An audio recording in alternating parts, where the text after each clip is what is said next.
إن الحمد لله والصلاة والسلام على رسول الله أما بعد فأعوذ بالله من الشيطان الرجيم بسم الله الرحمن الرحيم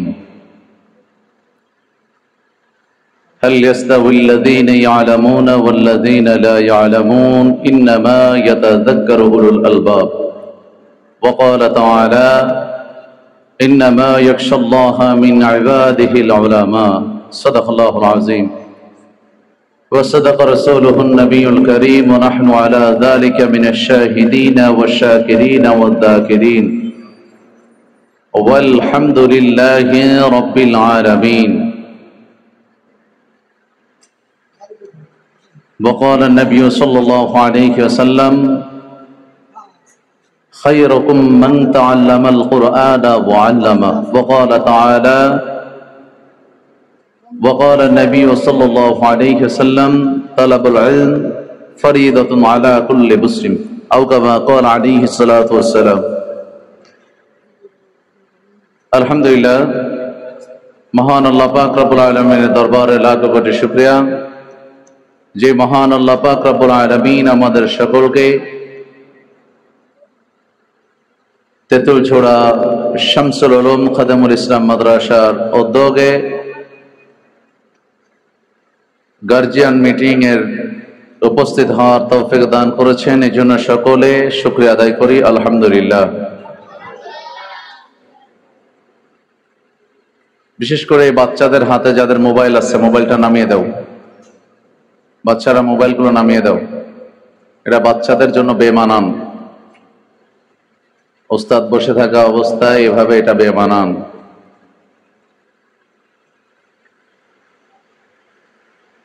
আমি কোরআনে কারিমা থেকে একটা সূরা থেকে একটা আয়াত নিয়েছি। আয়াতে কারিমার মধ্যে আল্লাহ তাআলা বলেন, রাসূলকে বলতেছেন, রাসূল আপনি বলে দেন তাদের অবস্থা যাদেরকে আমি আল্লাহ ইলম দান করেছি আর যাদেরকে আমি আল্লাহ ইলম দান করি নাই,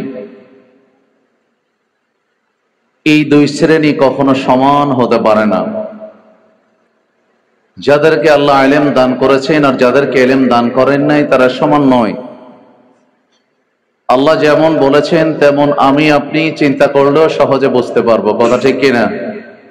আমার কথাকে বোঝা যায়? যদি কথা বোঝেন, যেহেতু গার্জিয়ান মিটিং, ছাত্র গার্জিয়ান, এই নসিহত ছাত্রদের চাইতে আপনাদের জন্য। যদি আমার কথা বোঝেন তাহলে জবাব দিয়ে কথা বলবেন। যাদেরকে আল্লাহ ইলম দিয়েছেন আর যাদের দেন নাই তারা কি এক না?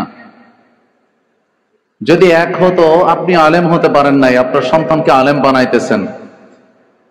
আপনি আলেম হতে পারেন নাই, আপনার পোতা পুত্নীকে আলেমা বানাইতেছেন। আপনি হাফেজ হইতে পারেন নাই, আপনার সন্তানকে হাফেজে কোরআন বানাইতেছেন, চেষ্টা করতেছেন। কারণ আপনি জানেন, আপনি সহজেই বুঝেন কোরআনের আয়াত আল্লাহ যেটা বলেছেন এটা বুঝেন বা না বুঝেন, আপনি এতটুকু বুঝেছেন যে ইলম ওয়ালারা আর ইলম ছাড়ারা কখনো সমান হতে পারে না। আল্লাহ পাক রব্বুল আলামিন বলেন, তিনার হাবিব রাসূল সাল্লাল্লাহু আলাইহি সাল্লামকে বলেন যে নবী, ইন্নামা ইয়াখশাল্লাহা মিন ইবাদিহিল উলামা, আল্লাহকে যদি প্রকৃতপক্ষে কেউ ভয় করে থাকে, উলামা আলেম যাদের মধ্যে জ্ঞান আছে তারা ভয় করে। আল্লাহ তাআলা বলতেছেন যাদের মধ্যে ইলম আছে তারাই আল্লাহকে ভয় করে। আমার আপনার মূল মাকসাদ কি, উদ্দেশ্যটা কি? যে আমার এই সন্তানটাকে আলেম বানাবো, আমার এই সন্তান দিয়ে আলেম বানায়া কোটি কোটি টাকা কামাবো, এই উদ্দেশ্যে কেউ মাদ্রাসায় দেয়? আপনাদের এই উদ্দেশ্য আছেনি? যদি কথা বোঝেন কথা বলবেন, একদম চুপ করে আছেন। ছাত্র গার্জিয়ান যারা আছেন, কমসে কম মাদ্রাসার মধ্যে আসছেন, লিবাসগুলো সুন্দর হওয়া দরকার ছিল আমাদের। হুজুররা এই কথাগুলো বলতে পারবে না।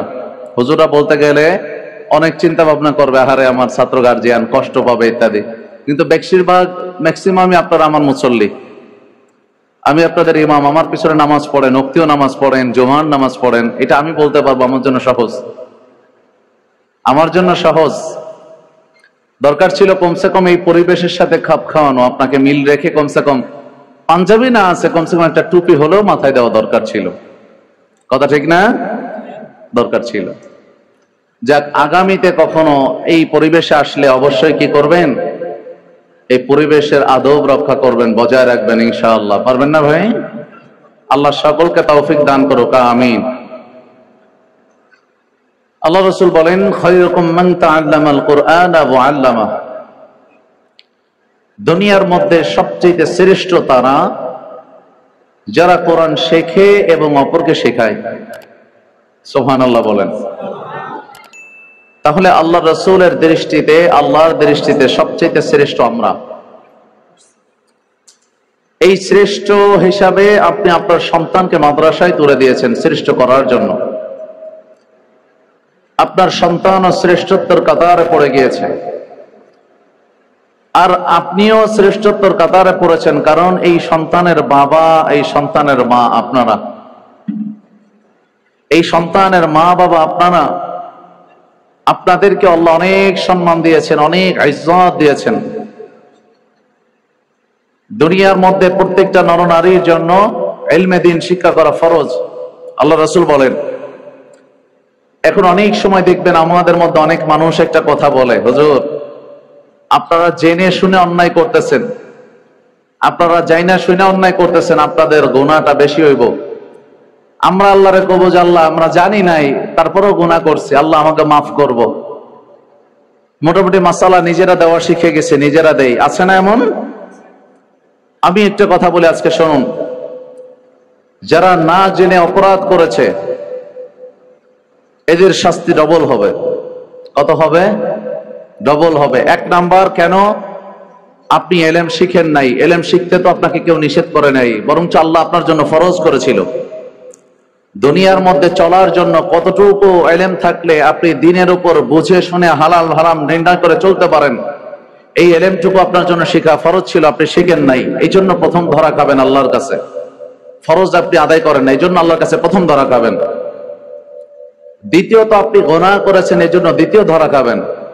কিন্তু একজন আলেম আল্লাহর কাছে এলেমের জায়গা থেকে সে এলেম শিখেছে, এদিক থেকে সে মাফ পেয়ে যাবে, ফরজিয়াত আদায় করেছে। অন্যায়ের জন্য, গুনাহের জন্য তাকে পাকড়াও করা হবে। আর আল্লাহ তাআলা আলেমের কথা এটা বর্ণনা করেছেন যে আলেমের বিচার হবে পর্দার মধ্যে। আর পর্দার মধ্যে আল্লাহ তাআলা নিয়ে বিচার করবেন না ক্ষমা করবেন, এটা কে ভালো জানেন? জোরে বলেন, কে জানেন? এই সন্তানগুলোকে আপনারা মাদ্রাসায় দিয়েছেন, যদিও হাদিসটা দুর্বল, তারপরে একটু বলছি। এই মর্মে একটা হাদিস পাওয়া যায় যে একজন হাফেজে কোরআনকে আল্লাহ এমন ইজ্জত দিবেন, যাদের পূর্বপুরুষের মধ্যে 14 জন আগে থেকে যাদের উপরে জাহান্নাম ওয়াজিব হয়ে গেছে, এমন 14 জন মানুষকে একজন হাফেজে কোরআনের মাধ্যমে আল্লাহ মাফ করে জান্নাতি বানায় দিবেন। এই রিওয়ায়াতটা যদি দুর্বল হয়, দ্বিতীয় যে রিওয়ায়াতটা আপনাদের করছে এটা সবল এবং সঠিক। একজন হক্কানি আলেম বা আমল, আপনার সন্তান যদি হক্কানি আলেম হয়, এই আলেমের সম্মান ইজ্জত আল্লাহ কেমন দেবেন? যত দূর পর্যন্ত কিয়ামতের ময়দানে শুধু 14 পুরুষরা যত দূর পর্যন্ত তার নেক নজর যাবে, এই নেক নজর যত দূর পড়বে, এই মানুষগুলা আগে থেকে জাহান্নাম যাদের উপর ওয়াজিব হয়ে গেছে, এই মানুষগুলাকে আল্লাহ মাফ করে জান্নাতি বানায় দিবেন। হ্যাঁ, আপনারা সেই হাফেজদের বাবা, আপনারা সেই আলেমদের বাবা হতে যাচ্ছেন। আর এলেম তো এমনি এমনি যে কোনো সিনায় ঢুকবে না, সাধারণ সিনায় ঢুকবে না। আপনি সন্তানকে মাদ্রাসায় দিয়েছেন আর মনে মনে অহংকার, চিন্তা ভাবনা, আমি টাকা দিয়ে পড়াই। আছে না? এমন আছে কি নাই? আরে কথা বলতে হবে, আছে না নাই? হুজুর টাকা দেই না। আপনি এলেমকে টাকা দিয়ে কিনতে পারবেন? কথা বলেন, পারবেন? এলেম কি টাকা দিয়ে কিনা যায়? অর্জন করা যায়? আরে গোটা পৃথিবীকে যদি আপনি ইলমের পায়ের কাছে আপনি ফেলে দেন, গোটা পৃথিবীকে, একটা আরিফের মূল্য আপনি গোটা পৃথিবীতেও দিতে পারবেন না। কথা বলেন ঠিক কিনা? সুতরাং আপনি এই কথা বলবেন না কখনো, আমরা তো বাচ্চাদেরকে বেতন দিয়ে পড়াই। আছে অনেক গার্জিয়ান এমন, আমি অনেককে শুধরে দিয়েছি, আমার সামনে চোখে পড়েছে, অনেক কথা এলোমেলো হয়ে যায়। আমি বলছি ভাই আসেন, তখন সাথে সাথে কি করবে, হুজুরকে আমাকে যখন দেখছে, হুজুর আছে, হুজুর যেটা বলবে আমি সেটা মানবো, সেটা শুনবো, রব্বানি সাহেবকে সাইড করে এবার হুজুর যেটা বলে আমি এবার পিঠের মধ্যে হাত দেই, আপনি যেটা বলছেন এটা সঠিক না, এই কথা যেটা বলছেন এটা রং করছেন, এটা এমন হয়েছে, তখন আস্তে মেনে নেয়, তখন সহজে মানে। তো আপনাদের অবস্থা কেমন হতে হবে দেখেন, আজকে একদিনে রব্বানি সাহেব হয় নাই, আজকে আমি একদিনে আমি জুবায়ের বিন সাইদ হয়ে যাই নাই, সারা দেশের মধ্যে দৌড়াদৌড়ি সফর, এটা একদিনে আমার হয় নাই। আপনাদের মতো হাজারো মানুষের দোয়া, মা বাবার দোয়া, মা বাবার ত্যাগ সবচেয়ে বেশি ছিল। আমার মা বাবার ত্যাগের কথা যদি আপনাদেরকে শোনাই, একটু শোনাবো, শুনবেন? আপনারা সবাই চান এসে আমার কাছে, কত হুজুর আমার ছেলেটাকে আপনার মতো এমন একজন বক্তা বানাইতে চায়, হুজুর আমার ছেলেটাকে আপনার মতো। আমি বলি আমার মতো আলেম আর আমার মতো বক্তা হিসাব করেন কেন? এটা নয়, এইটা চিন্তা করবেন না, আপনি চিন্তা করবেন আরো বড় কিছু, যদি তাহলে আমার মতো এসে হয়তো পৌঁছাইতে পারে। আর আপনি প্রথম থেকে যে চিন্তা করেন যে না শাহী মসজিদের ইমাম সাহেবের মতো এতটুকু হোক, তখন আপনার ছেলে দেখা যাবে মোটামুটি হেফজ শেষ করতে পারছে, এতটুকু, এর বেশি না। অথবা ধরে নেন টেনে টুনে শুধু আলেমটাই হয়েছে, এর বেশি না।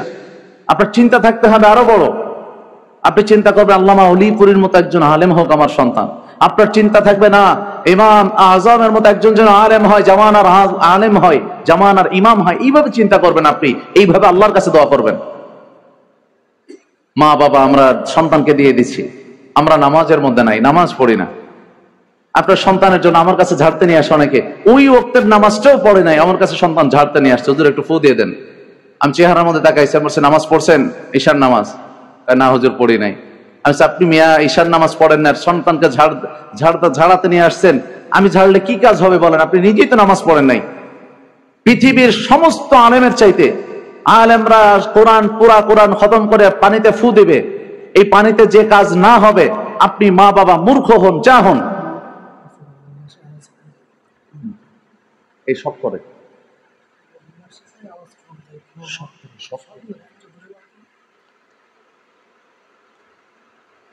আপনি আলেম না, তবে আপনার সন্তান, আপনি মূর্খ হন, যাই হন না কেন, আপনার এই সন্তানের জন্য আপনি দোয়া করবেন। সমস্ত আলেমরা কোরআন খতম করে যদি পানির মধ্যে ফু দেয়, যে কাজ না হবে, আপনি শুধু মা বাবা বিসমিল্লাহ বলে পানির মধ্যে ফু দেবেন, সন্তানকে খাওয়াই দেবেন, আলহামদুলিল্লাহ, সমস্ত আলেমের চেয়ে আপনার এই বিসমিল্লাহ বরকত অনেক বেশি। সুবহানাল্লাহ বলেন। আপনি জানেন না, তাই আপনি জানেন না, আমি আপনাকে বলে দিলাম সন্তানের জন্য মা বাবা কি, এটা আপনাকে বললাম। রাগের মাথায় অনেক সময় বদদোয়া দেন, তোর এটা হোক সেটা হোক, খবরদার এ কথা বলবেন না। আপনার নিজের সন্তানের জন্য বিপদ আপনি নিজে ডেকে এনেছেন। আপনি সন্তানকে আলেম বানাইতে চান, আপনি এখনো নামাজ পড়তে পারেন নাই।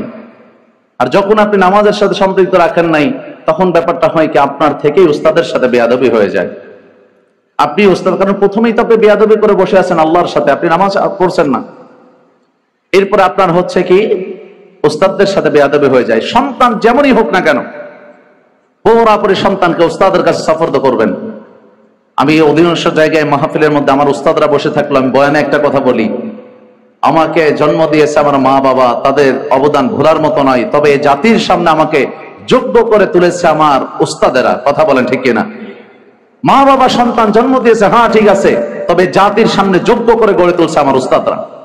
আমি এটা বলি, আমার উস্তাদরা যখন শুনে, আলোচনা শোনার পর নেমে চোখে পানি ছেড়ে দিয়ে আমাকে জড়ায় ধরে বলে, জুবায়ের এই কথা আজকে কেউ বলে না। আমার মা বাবার ত্যাগের কথা ছোট্ট একটু বলতে গিয়েছিলাম। একদিন আমার ওস্তাদ একটা পিটান দিছে, এখন তো পিটান নাই, এটা চলেই গেছে। আগের যারা পিটান খাইছে এরা মানুষ হয়ে গেছে। কি পিটান খাইছে, এখনো আমার গা যদি আমি জামা খুলে দেই, কিছু কিছু জায়গা দাগ দেখাইতে পারবো এখনো। এখন এসে চিন্তা করি, মাঝে মাঝে রাত্রের বেলায় শুইছি, চিন্তা করি, বিভিন্ন কথা করতে করতে ভাবি, আল্লাহ, হুজুর যদি আর 2টা পিটান বেশি দিত, মনে হয় ওই দিন এই জিনিসটা আমার দ্বারা পরিবর্তন হয়ে যাইতো। আর এটাকে বরকত মনে করা, এটা দোয়া মনে করা। আর আমরা চিন্তা করি, আমার সন্তানকে আপনি ধমক দেওয়ার কে, আমার সন্তানকে আপনি পিটান দেওয়ার কে, আপনার কাছে টাকা দেই না, পড়াই না। এই চিন্তা যখন আপনার ভিতরে শয়তান ঢোকায় দিছে, শয়তান এলেম থেকে, আপনার সন্তান এলেম থেকে মাহরুম হয়ে গেছে, শয়তান গালেব হয়ে গেছে, আপনি মাগলুব হয়ে গেছে।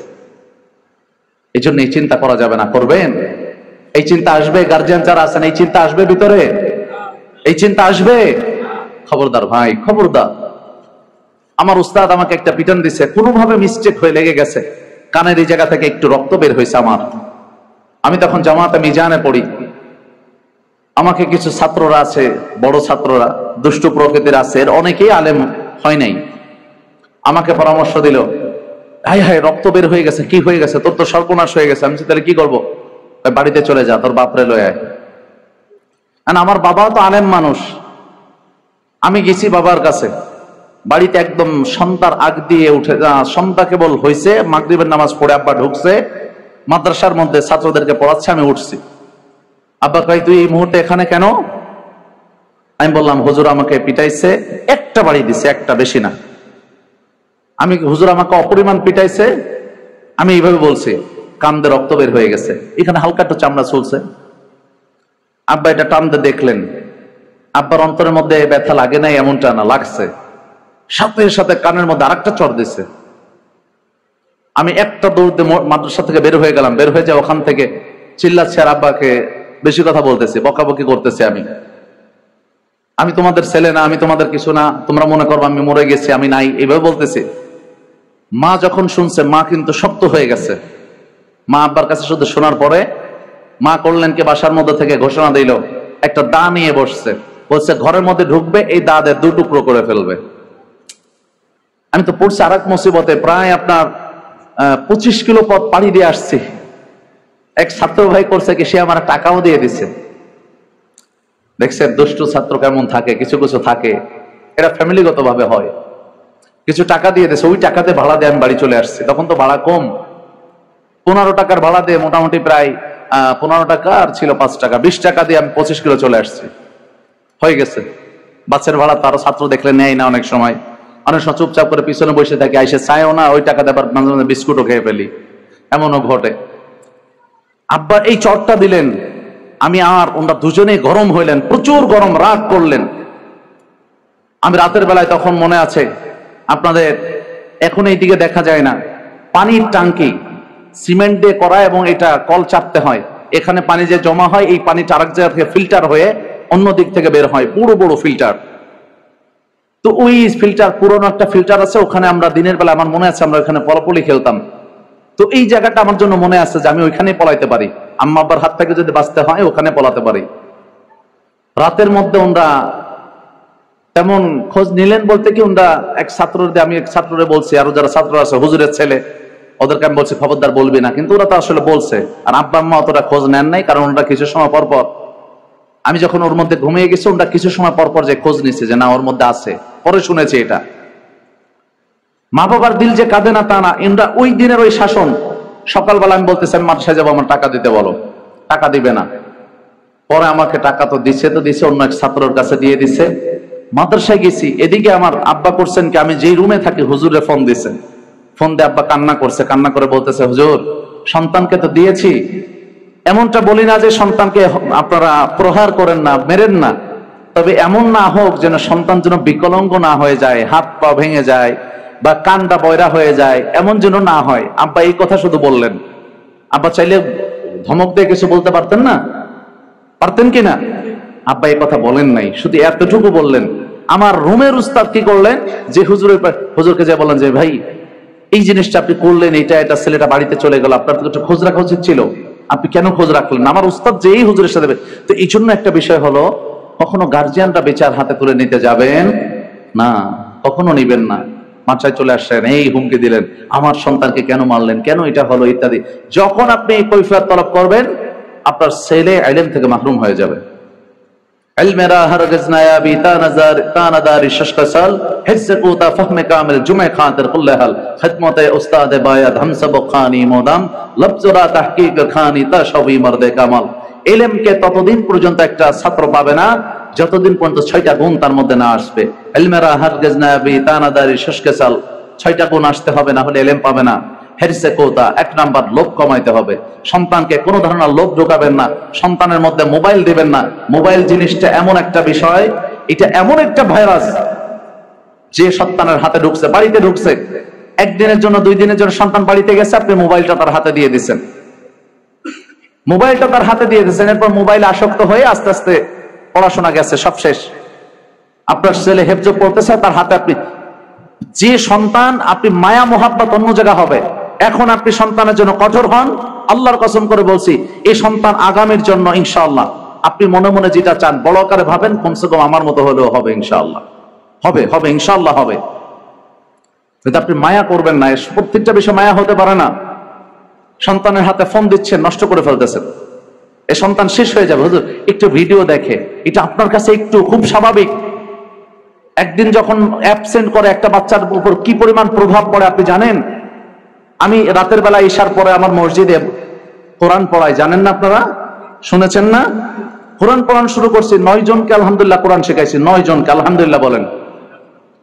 এর এক একজন ওরা দেখছে যে একদিন অ্যাবসেন্ট করছে, অবস্থা পুরো আলোয় গেছে। আমি বুঝাইছি এই মানুষগুলোর মধ্যে একটা ছেলে সকালবেলা সিরাজগঞ্জ পাসপোর্ট আনতে গেছে, সকালবেলা যায় ইশার পরে এসে ক্লাসে বসছে, হুজুর আমি একদিন অ্যাবসেন্ট করে বুঝতে পারছি কি ক্ষতি হয়েছে। আপনার ছোট বাচ্চা এত বুঝতেছেন, আপনিও বুঝবেন না। আপনি আমার কাছে আসেন 2 দিন, একদিন কামাই দিন, তারপরে বুঝবেন এটার প্রভাব কেমন ভাবে হয়। কোরআন এটা একটা সুতায় গাথা, এত সহজ নয়। আপনার দিলটাকে যেমন একদম মাটির মতো বিলীন করতে হবে, আপনার সন্তানকে এরকম বিলীন করে দিতে হবে, অন্যথায় সম্ভব হবে না। আর একটা লোক তার বোন জামাই মারা গেছে, যেদিন মারা গেছে ওই দিন গেছেন, ওই দিন রাতের বেলা চলে গেছেন, পরের দিন জানাজা করে এর পরের দিন চলে আসছে, অর্থাৎ তার 2 দিন সবক কামাই গেছে। এত প্রভাব পড়ছে, বেচারা আমার সামনে আমি বলিও নাই, কান ধরছে, হুজুর আমি বুঝে ফেলছি, আর এই ভুল হবে না হুজুর। বোন জামাইয়ের অনুষ্ঠান হয়েছে, যে মারা যাওয়ার পরে যেটা করে থাকে, এটা জায়েজ না জায়েজ অনেক ব্যাপার আছে, তবে করছে। উনি বলছে হুজুর সকালবেলা যাবো আমি ইনশাআল্লাহ আমি এসে সবক ধরবো, এসে সবক ধরছে। এইভাবে নিজেদেরকে বেলানোর পরে কোরআন ধরতে পারছে, 2-2.5 মাস 3 মাসের মধ্যে ধরছে। ও ভাই, সন্তানদেরকে প্রথম লোভ জিনিসটা যেন ভিতরে না ঢোকে, কোনোভাবে ঢুকবে না। ফাহমে কামেল, আপনার সন্তানটা যে পাগল না হয়, এটা বুঝমান হলে ব্যাস ইলম শিখবে। জমে খাতের, এই সন্তানটা প্রত্যেকটা অবস্থায় যেন এর মন মাইন্ড যেন এক জায়গায় থাকে, তার মেধাটা মন মানসিকতা যেন এক জায়গায় থাকে, ছড়ায় না যায়। এই ছড়ানোর পিছনে আপনার পরিবারে কিছু অশান্তি আছে, এটা যেন বাচ্চার উপর প্রভাব না পড়ে। স্বামী স্ত্রী যত রকমের গ্যাঞ্জাম হোক, সন্তানের সামনে যেন এটা না হয়। খবরদার, সাবধান, সন্তান যেন না বোঝে আপনি কষ্টের মধ্যে চলতেছেন, অভাব, আগামীকালকে কি করবানি, এই করে আহারে ইত্যাদি ইত্যাদি, এইগুলা যখন সন্তানের মধ্যে ঢুকছে, ও বসে বসে চিন্তা করবে, আহারে আমি তো একটু বড় হয়েছি, আমি মনে এখন রিক্সা চালাইলে আমার আবার একটু সহজ হবে, আসান হবে। এমন কিছু প্রভাব বাচ্চার মধ্যে পড়ে যাবে। সর্বদা যেন মন এক জায়গা থাকে, এলোমেলো যেন না হয়, ঠিক খেয়াল রাখবেন। এরপরে 4 নাম্বার, খেদমতে উস্তাদে বায়াত, সর্বদা উস্তাদের খেদমত করা, সন্তানকে শিখায় দেওয়া। বাদশাহ আলমগীর উনি উস্তাদকে এসে কি বলছিলেন, যে আমি কি আমার সন্তানকে বেয়াদবি শিখাইতে দিয়েছি? উনি কি বলেছিলেন, জাহাপনা। উনি তারপরে একটা কথা বললেন, যে আমার মাথা যদি চলে যায় যাবেও, কিন্তু আমি কথা উচ্চ স্বরে বলবো, যে আমি উস্তাদ হিসাবে এই খেদমতটুকু তার থেকে নিয়েছি, আমি কি কোনো ভুল করেছি? কোনো ভুল নয়, এটা এমন ভুল ছিল যে আমার সন্তান দাঁড়িয়ে দাঁড়িয়ে আপনার পায়ে পানি ঢালতেছে, কেন এটা করলো? আমার সন্তান কেন তার হাত দিয়ে আপনার পাটা পরিষ্কার করে দিল না? সুবহানাল্লাহ বলেন। হ্যাঁ, ইনি তো বাদশাহ আলমগীর। এই মন মানসিকতা আমাদের নাই। খেদমতে উস্তাদে বায়াত, সন্তানকে শিখাই দেবেন উস্তাদের খেদমত। একটু হলেই চিন্তা করি যে হুজুররা কাজ করাই সন্তানটারে শেষ করে দিল, হুজুররা কাজ করাই সন্তানটারে শেষ করে দিল। জীবনে মাদ্রাসার জন্য যে খেদমত করেছি, আমার মনে হয় খেদমত ছাড়া দ্বিতীয় কোনো কারণ আমি দেখি না যে মাদ্রাসার সাথে বা দ্বীনের সাথে আল্লাহ লাগায় রাখছে। আর দ্বিতীয় কোনো কারণ দেখি না। যে কোনো কাজ মাদ্রাসার আসছে, বিল্ডিং এর ছাদ ঢালাই দিতে হবে, ওকে তৈরি হয়ে গেছে, কোনো কথা নাই। রড বাঁধতে হবে, বাঁধছি। সিমেন্ট বালু গুলাতে হবে, উঠাতে হবে, ব্যাস উঠাইছি। আপনি কি কাজ বলবেন আমাকে? আমার ওয়াইফ আমাকে 3-4 দিন আগে বলতেছিল, আরো নাই 4-5 দিন আগে, আমি বাসার মধ্যে বসে বসে 12 খোপের একটা কবুতরের খোপ বানাইছি বসে বসে। ড্রিল মেশিন টেশিন সবকিছু এনে ওগুলাকে গোছ গোছ করে কেটে কেটে সেট আপ দিচ্ছি। এই ছেলেটাও ছিল, মসজিদের যে খাদেমটা, এই ছেলেটাও ছিল। ও তাকায় তাকায় বলতেছে যে এটা আপনার মাথায় ঢুকে কেমনে? আমি বলছি, না ঢুকার কিছুই নাই। যে কোনো কাজ, যে কোনো বিষয় দিবেন, হ্যাঁ হতে হবে। আমি রাস্তায় গেছি, আমাকে বলতেছে যে হুজুর আমি বলতেছি ভাই রমজানের ভিতরে আমি বলছি আমার এই কাপড়টা একটু সেলাই করে দেন, একটু পর্দা বানায় দেন। উনি বলতেছে লোকটা তো নাই। আমি তাহলে আমি একটু করে নেই। আচ্ছা হ্যাঁ হ্যাঁ পারলে করে নেন। আধা ঘন্টা সময় লাগছে, আধা ঘন্টার মধ্যে পর্দা বানায় ফেলছি। মাহমুদ ভাই সাক্ষী। মাহমুদ ভাই আমার বাসায় আসতেছিল, পর্দার প্রয়োজন ছিল, আমি করে ফেলছি। এটাও আপনি পারেন? আমি এমন কি নাই যেটা নাই? এমন কোন ড্রাইভিং সেক্টর, এমন কোন মোটামুটি গাড়ি নাই টুকটাক আমি ধরি নাই ড্রাইভিং। আলহামদুলিল্লাহ এমন হওয়া চাই। তো এইটা এমনি এমনি হয় নাই, ওস্তাদদের দোয়া।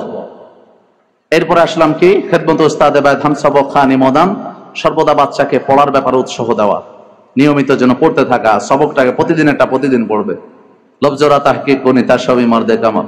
আর শব্দটাকে বুঝে বুঝে হুজুরের কাছে জিজ্ঞাসা করা। হুজুরদের কাছে জিজ্ঞাসা করলে হুজুরা কখন রাগ হয় না, জিজ্ঞাসা করে না হুজুর এটা বুঝি নেই, না বুঝলে ওটাকে বারবার জিজ্ঞাসা নেওয়া। তার সবই মারদে কামাল। এরপরে একজন বাচ্চা পরিপূর্ণ কামাল হবে। আপনি উস্তাদ থেকে বেশি বুঝতে গেছেন, সন্তানকে শেষ করছেন। কোন উস্তাদ কখনো সন্তানের ক্ষতি চায় না। যদি কখনো বকা দেয় যেটা আমি এখন দিব না, আর আপনি আলহামদুলিল্লাহ বলেন যে আপনার উস্তাদকে সে, আপনার সন্তানকে সে, এই উস্তাদটা কদর করেছে বা আপনার সন্তানকে সে মহব্বত করেছে, আটকায় রেখেছে। আপনি চাচ্ছেন যে এখন একটু নিলে তো ভালো হতো, আপনি বুঝছেন ভালো হতো, উস্তাদ এটা করেনি। এর পিছনেও কারণ আছে। আল্লাহ আমাদের সকলকে বোঝার তৌফিক দান করুক, বলেন আমিন। আরো জোরে বলতে হবে আমিন। সবাইকে বোঝাতে পারছি তো ইনশাআল্লাহ? আমাদের উদার হতে হবে। সন্তানকে উস্তাদের কাছে দিয়েছেন একবার, ইনশাআল্লাহ বললেন হুজুর দিয়ে দিছি, আল্লাহর জন্য আপনাকে দিয়ে দিছি। যোগ্য একজন হাফেজ, যোগ্য একজন আলেম বানাবেন, আপনার পরামর্শে সন্তান চলবে। পারবো না ইনশাআল্লাহ? পারবো না ইনশাআল্লাহ ভাই? আল্লাহ তৌফিক দান করুক, আমিন।